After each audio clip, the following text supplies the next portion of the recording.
Clarity on Fire, a podcast for people who know what they don't want out of their life and career, but aren't sure what they'd rather be doing.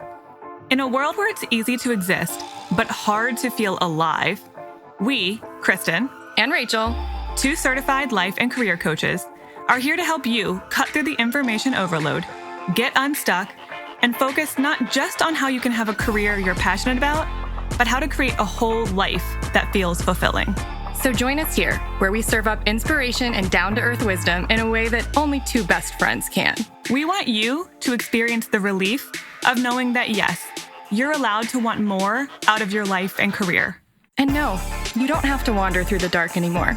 Our job is to light the fire that shows you the way. Let's go.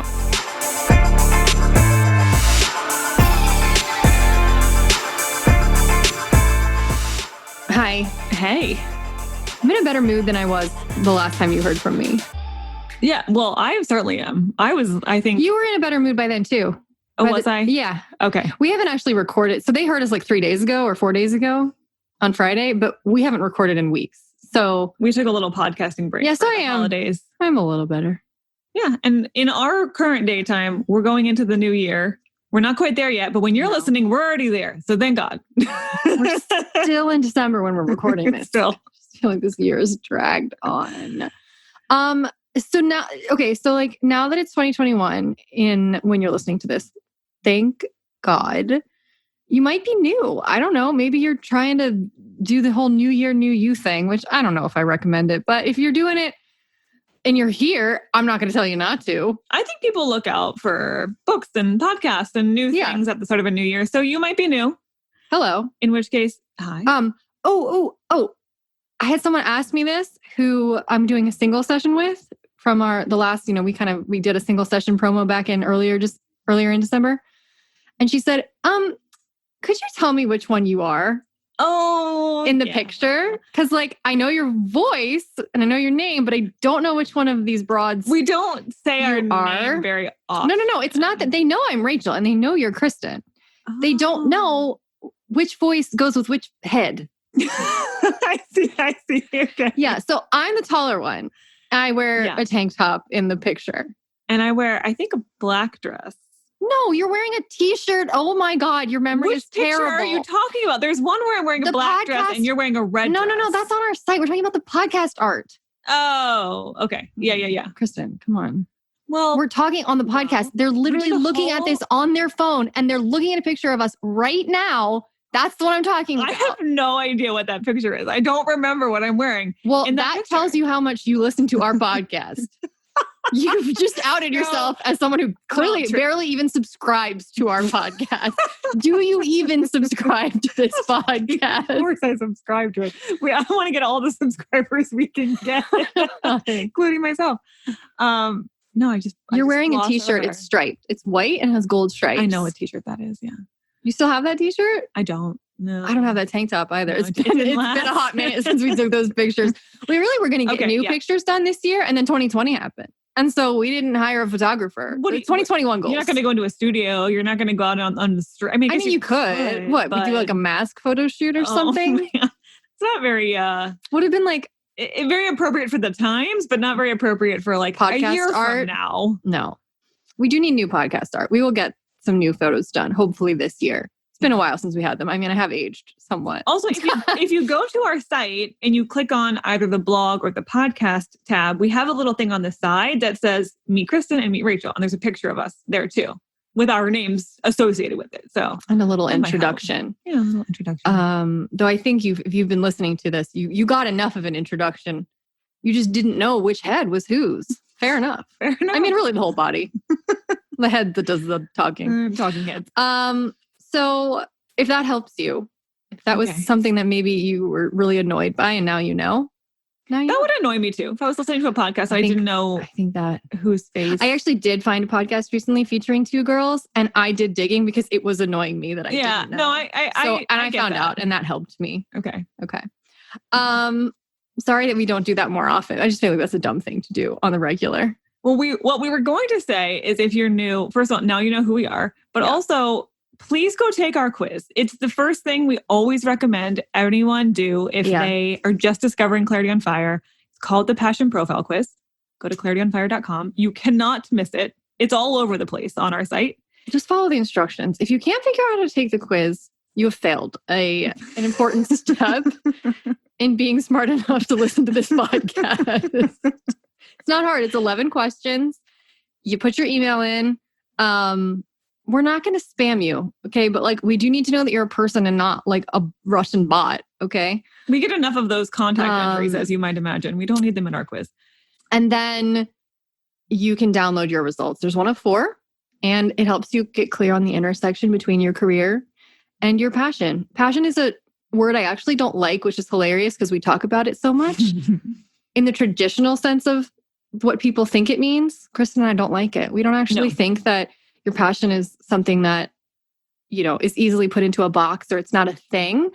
It's actually a way of expressing yourself. And there's a set of values that underlie and motivators. And that's what the quiz helps you determine is what does your value system look like when it comes to work? Yeah. And that helps you get really clear on what is not working about your current career, what you might be better suited to. It's very, very clarifying for how you need to be working in the world. Not necessarily what you need to be doing, but how you need to be working. 2 different things. Yes. So you guys start with the quiz to understand the difference between what and how. A lot of people always want to jump to the what.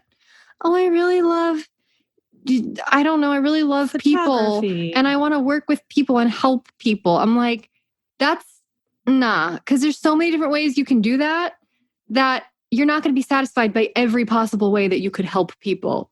No way. The structure matters just as much as what you're doing within the structure. So this quiz is going to help you figure out what structure suits me. Yeah. And then you can fit the what much more easily into that structure. So start there. It's a good starting point. If you're new and you're confused. Or if you've been listening for a while and you haven't taken the quiz in a while, you can go back and take it again. I've had some people who I was talking to recently who took the quiz like 3 years ago and took it again. They know themselves better now. And they're seeing it a little differently. So someone asked me if they were allowed to take it again. Oh, I was like, well, yeah, I mean, I can't stop you. Right. But her question was more like, is that going to mess up our system? Yeah. Is it more like, am I cheating if I try to take it more than once? No, because it's possible to have a combination of results anyway. So no, you can take it as many times as you want, though. You're allowed. Permission granted. You might confuse yourself if you take it 5 times and get 4 different results, you know, because you're purposely trying to get a different result. And then I don't really know what you're doing. Then you're a side hustler. You're probably just a side hustler. Anyway, okay. I just felt like it's a new year. We kind of should every once in a while introduce ourselves and what you can do if you're new. We don't ever do that. No. We'll try to do it more frequently. Take the quiz, and if you are taking it for the first time and are excited, come leave a comment on this and tell us what you are. Yeah. We'd love to hear that. Okay. This is a Magic 8 Ball episode. Magic 8 Ball just means shake up that thing. We have gives you an answer. 2.5 years worth of episodes built up now. Yeah. And you're it didn't make sense through all of those. Didn't make sense to keep making new content when you haven't even gotten the best out of the old content. So every once in a while, we pick something very specifically to bring back. However, this actually isn't a Magic 8 Ball.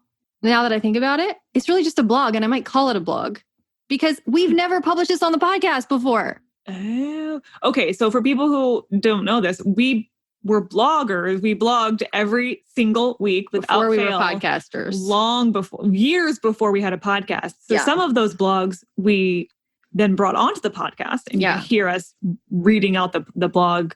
We have our little intros and outros.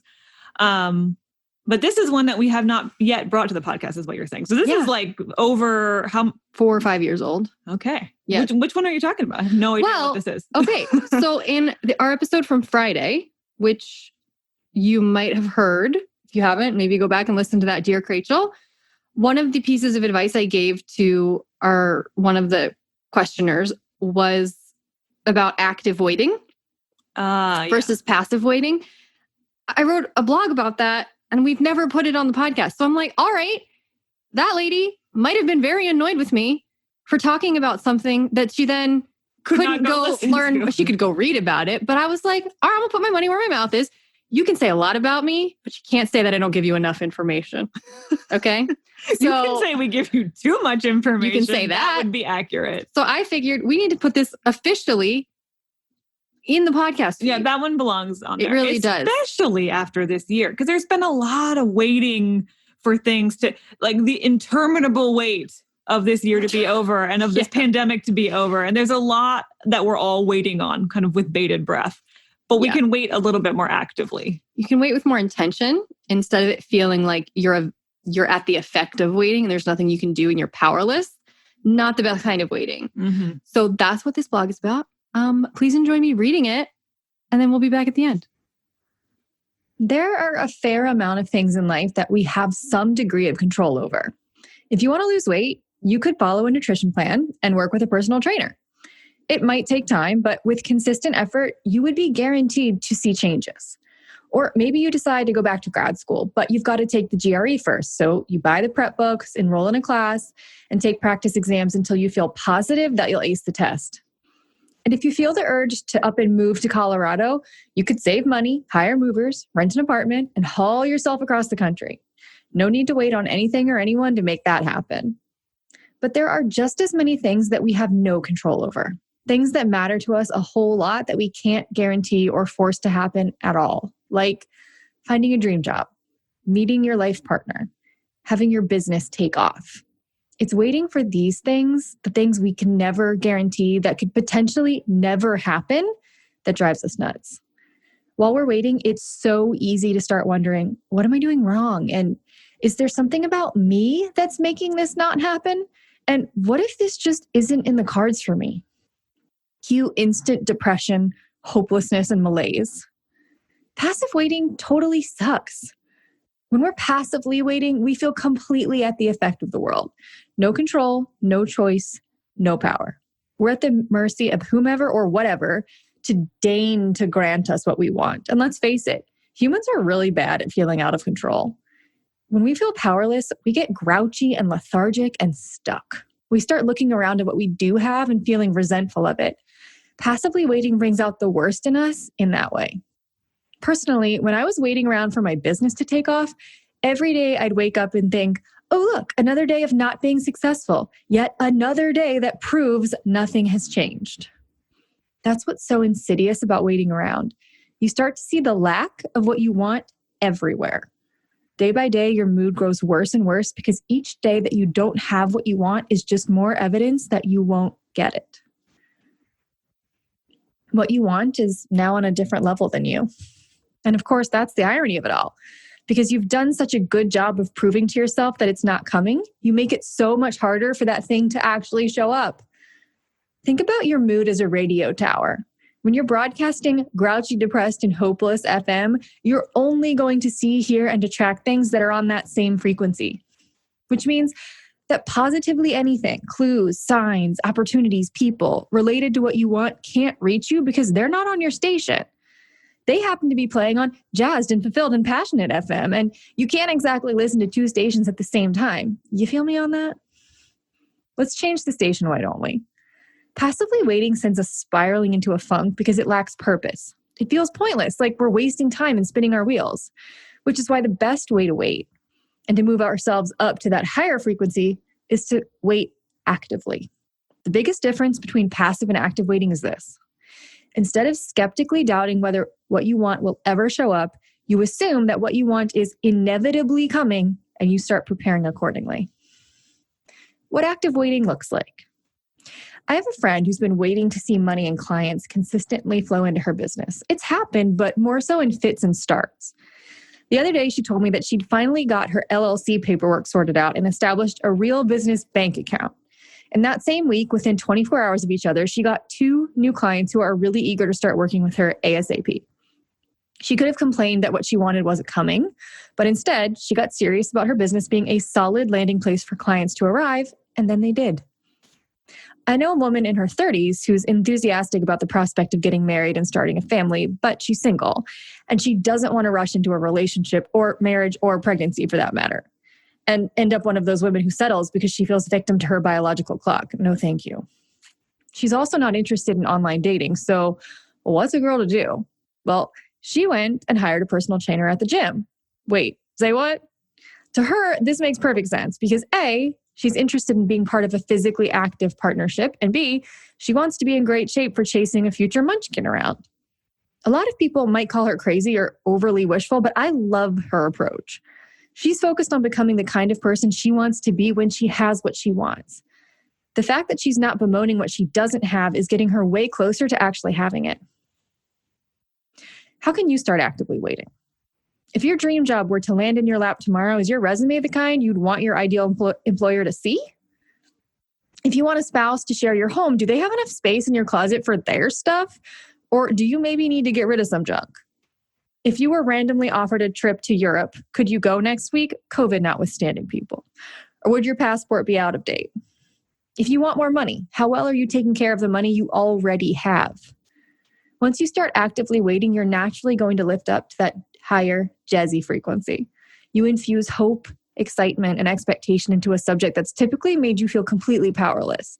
And that newfound sense of purpose you'll feel, that's what will get you through the waiting. I'd love to hear in the comments how you can start preparing for the inevitable arrival of what you want. Okay, so please come back this Friday. I mean, don't sound so desperate. Please come back. Don't sound so thirsty for it. Like chill out. Well, it's because I'm really excited about the interview that I did that's coming out on Friday of this week. Interview with a normal person. With a previous client of mine who just has this fantastic story to tell. And the bottom line of the story is that she got a new job in the middle of a pandemic in less than 24 hours, I believe it was. But there's so much more to the story that I didn't even know until I was interviewing her. So I'm like jaw on the floor as I'm hearing her talk through this. I do love a good story that A, affirms your belief that wild shit can happen. The universe has your back. And, you know, that you never know what's going to happen tomorrow. And that is the story. Like, love full that. Stop. You will be inspired by this. Okay. So please come back on Friday and listen to that one. We love normal person episodes. If you're new, again, and you don't know what a normal person episode is, we love doing these because every month we bring on someone, usually they're an old client of ours, or sometimes a current client. Maybe they've someone who just did our course and we never worked with them one-on-one or something. And we just talk to them about any and all manner of subjects. But I just like interviewing people who are not experts. They've not written a book necessarily. Mm-hmm. They're not, going on a speaking tour. They're just a person who's living life like you, who has figured something out, or has had an experience that is worth sharing, and you need to hear it. And I think it's relatable and attainable. Yep. That's and the point. We do like to have experts on sometimes too. Sure. That's also fun. But it's a different thing you're getting out of that experience. So this is like talking to a peer as opposed to someone who has something, it is coming from like a pedestal. No pedestals here. Nope. You can meet this person on the street or work with them or whatever. I mean, like 6 feet away, but stay away. But for a while longer, at least. Yeah. Anyway, so that's why we like normal person interviews. Yes. So come back on Friday, listen to that, and we will see you then. Bye.